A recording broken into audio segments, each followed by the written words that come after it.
This episode was originally published in November of 2024. Welcome to Kent Hance, the best storyteller in Texas podcast. Find us online at hancepodcast.com. Chancellor, get us started with the saying of the day. Saying of the day is talk is cheap, but voting is free. You know, it's a bargain. You need to get out and vote. Tomorrow's the day. And my wife said, be sure and remind me, vote like an adult.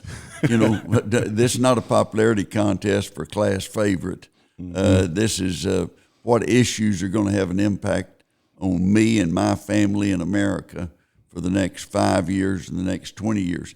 I still go back when I was in Ireland or when I was in Argentina last year, people come up and they want to know what's going on. And especially in Ireland, they want to know about the election.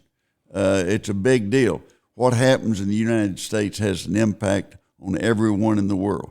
You look at Afghanistan, we had a cab driver that was from Afghanistan in Dublin, and he was an Uber driver. I have to give credit there where credit's due. But he was an interpreter and helped the Americans, and so he had to flee and get out of there as soon as the U.S. just pulled out. So he was wanting to know about the election. I think the average American doesn't realize how much the rest of the world looks to America at election time. It's a big deal. People always used to tell me that, well, other countries don't like us and everything.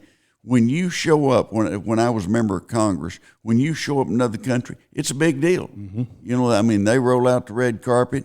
They may not like some of the policies, but they like Americans. Chancellor, we got an email this week, and I'll paraphrase it. And basically what it was asking is, of all your stories about Snake Adams, childhood friend, what's your favorite Snake Adams story?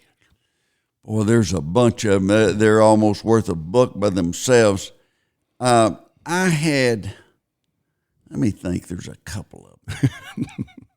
One was the one when we were at a dance. I was in college, and he was he dropped out in about the 9th or 10th grade, and he was out working, and we were trying to get the couple of barrel racers from Sul Ross to leave with us, and we were talking, and we told him we were Texas Tech students. I said, just say you're a Tech student like me. And so he said that he was, and we talked, and one of the girls said, what are you majoring in? I said, I'm in finance, pre-law. She looked at Snake and said, what are you majored in? And it stunned him. He kind of looked at me, he looked back at her, and he said, arithmetic. You know, they didn't, they kind of drifted off after that. They didn't take up liking to us. The other one is, I'll clean this up, but we were at a dance one time in Nazareth in Texas, in a little town outside of Dimmitt. And a guy came up and said, are you Snake Adams? And he said, yeah. And the guy said, I'm going to beat the hell out of you. You've been messing with my wife. I cleaned it up. And Snake goes, what's her name? And he said, Jane. He said, no Janes. He said, if I find out who's doing it, I'll help you whip them. The guy thanked him. And his brother said, God almighty, why didn't you just say no? He said, if I just said no, he'd think I was lying. But if I inquire and try to get the facts, it's a lot better. So he just said, what's her name? You know? And so those would be a couple of my favorites. Snake Adams. Snake Adams. Did he have a brother named Bullet? Yeah, and brothers and cousins, Bullet and Cobb and Moose, and they were characters. They were good guys. That's good guys. Funny. Lived a full life. I'm sure that sounds like they did. Yeah. Tomorrow, November 5th, Election Day, and get out and vote. Tomorrow night, I don't think we'll know early how it's going. Be surprised. Everything is so close. And I copied down and went back and looked at some polls. And 2 weeks ago in Texas, Trump was up 5 points. And then this weekend he is up 7. In Michigan, Trump was up 3 points. And is even now. So those trends are important. In Pennsylvania, he was up 3 points, and now he's up 5 points. So, I still go back to this, that Bob Casey, the guy that's running for the Senate, running for re-election in the Senate, is running ads with Trump in them. Mm-hmm. So he must be thinking, he's trying to offset the Trump supporters so that maybe they'll split their ticket and vote for him. And McCormick, Dave McCormick, is a great guy that's running as a Republican. He's married to a girl from Dallas, and that they're campaigning hard, and that'll be a big Senate race. And I'll touch on those Senate races in a minute. In Wisconsin, it was even with Harris and Trump, and then this weekend, Harris was up a point. So it's still very close. And then Trump was up 2 points in Georgia, and this weekend they said they were even. And there was another poll had him up 1.2%, 1% and 0.2 in Georgia. And in North Carolina, Harris was up 2 weeks ago by 2 points. And then this weekend, Trump was up in one poll in North Carolina by 1 point and another one by 1.5%. That's a pretty big delta there for that. I mean, that's pretty significant. It's a change. Swing. And Arizona, Trump was up by 1.6%, and he was even 2 weeks ago. In Nevada, Trump was up by 0.6%, 0.6%. And another poll had Harris up by 1. So these states, they're very borderline. I mean, they're tight. Now, there was a poll came out in Iowa that showed Harris up by 5 points in Iowa. If she won Iowa by 5 points, it's over. Mm-hmm. Trump won Iowa in 2016 and in 2020. And so I called a couple people, and none of them could believe it, that was correct. Trump had a position that in Iowa at one point in time he was up by 5 points. So if he was up by 5 points in September and now is down 5, that'd say a big swing, and that has not shown up in any other state. So I think that poll must be off. And it goes back to something you mentioned a couple of weeks ago. What you're looking for in polls are trends. And this doesn't have a trend elsewhere. Yeah, it doesn't. Trends are the number one thing you look in polls. Am I on the right message?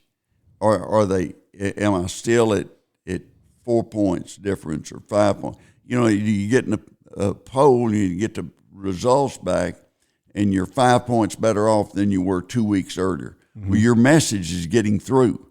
And so all political campaigns, they'll look at those trends.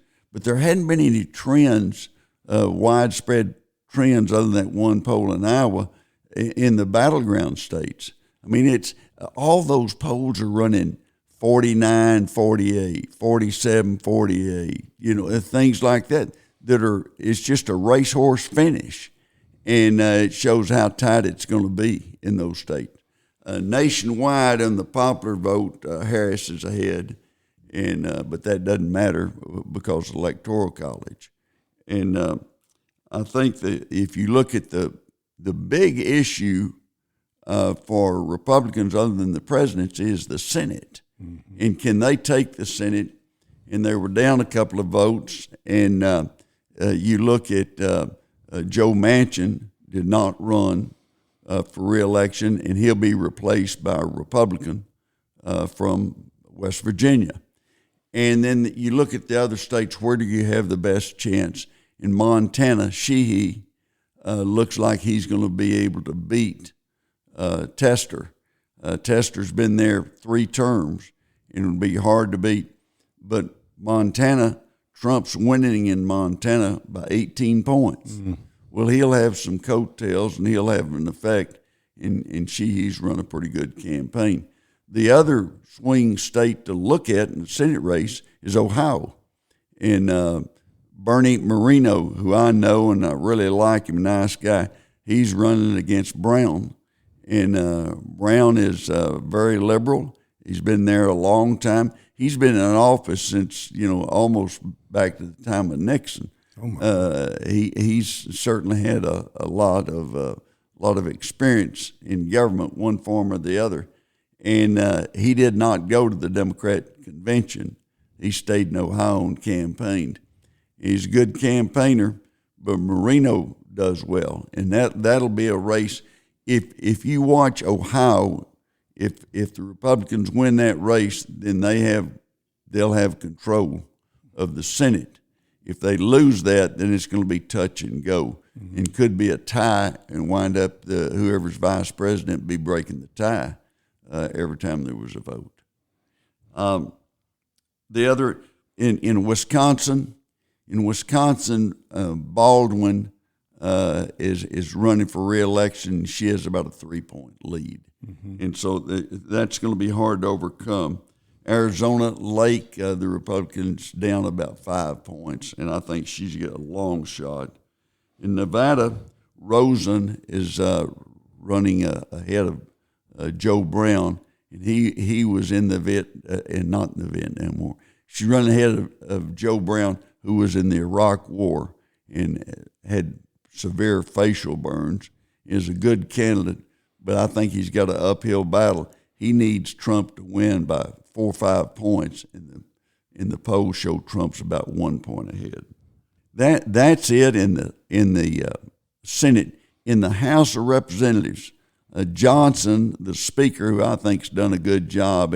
It's hard to be Speaker when your margin is 4 votes. You can have somebody wake up some morning, and especially when they change the rule to allow one person to try to remove you.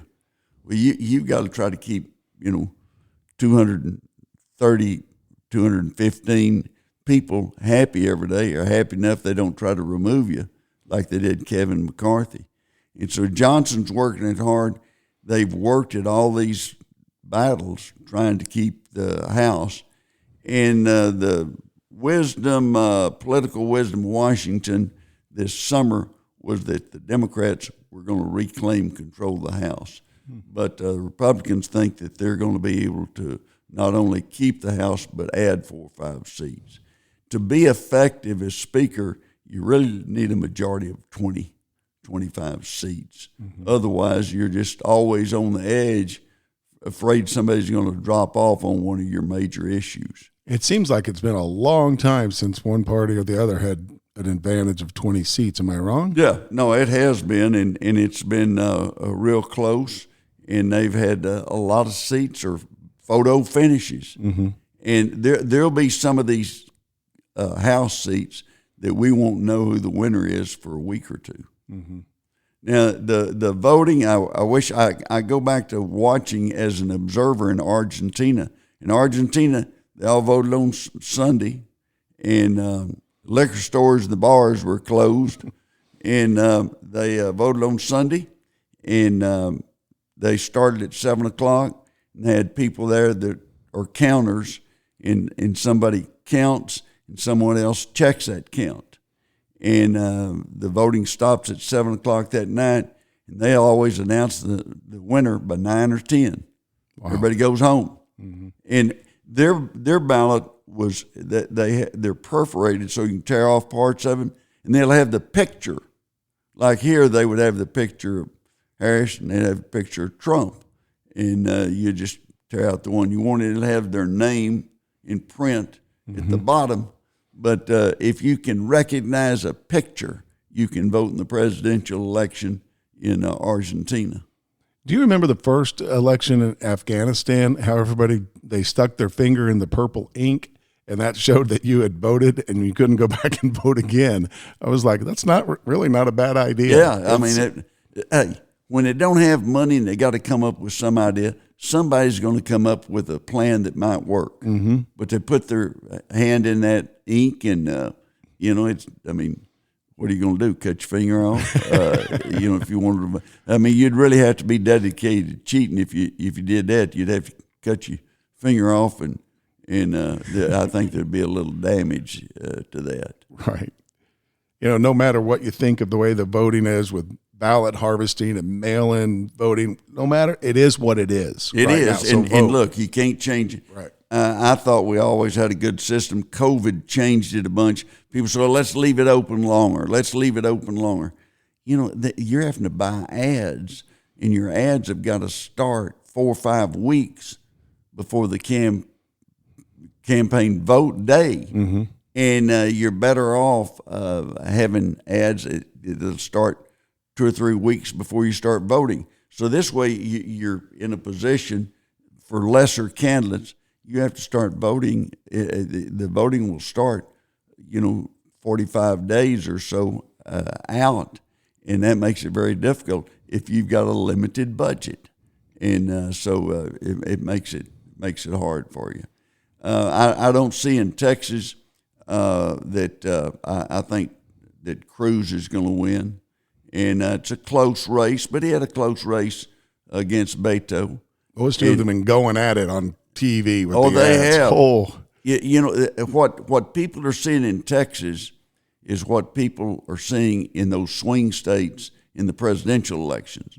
I mean, they're just one ad after another one just keeps on grinding, mm-hmm. And a lot of people in the swing states are ready for the election to be over. They're tired of hearing all those ads, mm-hmm. And but it's going to be something that I'm a Republican. I voted for Trump. I've already voted, and that I like his policies. Harris, I don't dislike her. I just don't like her policies, and I hope people look at policies, and some of them may agree with her policies, and some may agree with his policies. But what are they going to do? That's really the key, mm-hmm. In that I think he had Biden in a bad position. He'd beaten him, but he should not have called for a debate. That debate before the convention allowed them to switch candidates and get someone that might have a better chance, mm-hmm. Than Biden did. And Biden's kind of gotten into it a little, and I think they've taken him off the trail. That he was talking about garbage, and Trump got in a garbage truck and had the vest on. I thought it was pretty funny. He said that they were trying to get him to wear the vest, and he said, no. And then one of the women on the staff said, makes you look thinner. He said, give me the vest. He said he might never take it off. Yeah. And he's a publicity hound. He knows how to get publicity. He did, you're fired. I mean, mm-hmm. he had a lot of people following that. And then he went to McDonald's and showed him sacking fries and hamburgers, mm-hmm. and being at the window. Can you imagine you're pulling up and you got your wife and kids with you, and you look up and there's Donald Trump. You want fries with that, or y'all want some ketchup with your fries, or whatever. But it's pretty funny, and that she was on Saturday Night Live, so they're all trying everything they can. Somebody said, well, that surprised you about Saturday night. No, they're pretty hard left anyway. What surprised me 2 or 3 weeks ago, they made fun of her for, they'd always made fun of Trump. It didn't shock me that they'd be out there trying to help her. I think the public enjoys those lighter moments in political campaigns when they do something that's a little out of character for them, and I think the public eats it up. They like it, and they feel like they get to know them a little better. I think that a couple of the podcasts we've had, one was of Senator Cruz, mm-hmm. about him. How did he get on the clerk? How did he clerk for the Supreme Court? And how did he get his first job? And, how was college and things like that? And we did that also with Dan Patrick. Mm-hmm. And Dan Patrick tells how he got the, what was the Temptations? It was the Temptations at his senior prom. For the senior prom, he was running for president of his class, something, promised he'd get the Temptations. Mm-hmm. And he luckily did, and everybody said, oh, that's great. They really, he was scared to death he wasn't. And then also he was trying to get the job in D.C. as a weatherman, and his competition, they narrowed it down to him and Al Roker. Mm-hmm. and Al got the job. But they told him, said, "Would you like to be a sports guy?" And he said, "Sure." So they made him a sports guy, and he did so well. A station in Houston, I believe it's KHOU. They saw him, they liked him, and they brought him to Houston to do sports. He had his own sports show, and got to be good friends with Bum Phillips and spoke at Bum Phillips' funeral. And Rush Limbaugh, too. Yeah. Became friends with. That's a great interview. You should go back and listen to those two interviews. Just scroll down a little bit. You'll see them with Lieutenant Governor Dan Patrick and Senator Cruz. You'll get to know a side of them that you probably don't know. And they're tough not to like. Another one that we need to run and go back and run on a Wednesday is Randy Mahomes. I will do Patrick Mahomes' mother. And we interviewed her and asked her, when did you think he was going to be good athlete? And I think he was 5 at the time, and he was playing soccer with 8-year-olds and scored 6 goals. And she talked about, she said, "What was I thinking?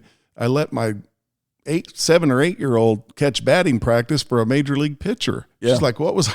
She was like, "I don't know what I was thinking." But I'll get that up. We'll post that on Wednesday. It's a great interview. It's really good. With she Randy did Mahomes. a great job. Yeah. We also, I wanted to mention, there was some research, and I think it may have been out of the ag people at Penn State, and they did some research on alcohol and animals, and they found that fermented fruit, which will have an alcohol level in it, that a lot of animals like it. They want to get that buzz, and so they'll really go after that. And if they get it, then they come back looking for it again. So I guess you could say that certain animals, want to get drunk too, or whatever. But good thing they can't drive. That's good. Yeah, it's a good thing they can't drive at all. And that they had also some research on pumpkins. Beta carotene is the vitamin A. Is supposed to really help you with pumpkins. But everything the pumpkin growers, American Pumpkin Growers Association, say everything in a pumpkin is edible, and that you need to utilize that. So I guess if you've got some old pumpkins left over from Halloween last week, you can go ahead and save them and use them for food if need be. I find that a little hard to stomach. Find a recipe on the internet for your pumpkin. Yeah, pumpkin pies. I like pumpkin pie. There was a deal that came out. American public spent $11.6 billion. I want to make sure I've got $11.6 billion on Halloween. Oh, boy, that's scary. I see what you did there. Yeah, it is scary. And they also had there was a deal about favorite sandwich. Mm-hmm. What's your favorite sandwich? And that the grilled cheese came in first, and then the chicken sandwich was second, then turkey, and then ham, and then tuna. And the average person eats 6 sandwiches a week. Really? Yeah.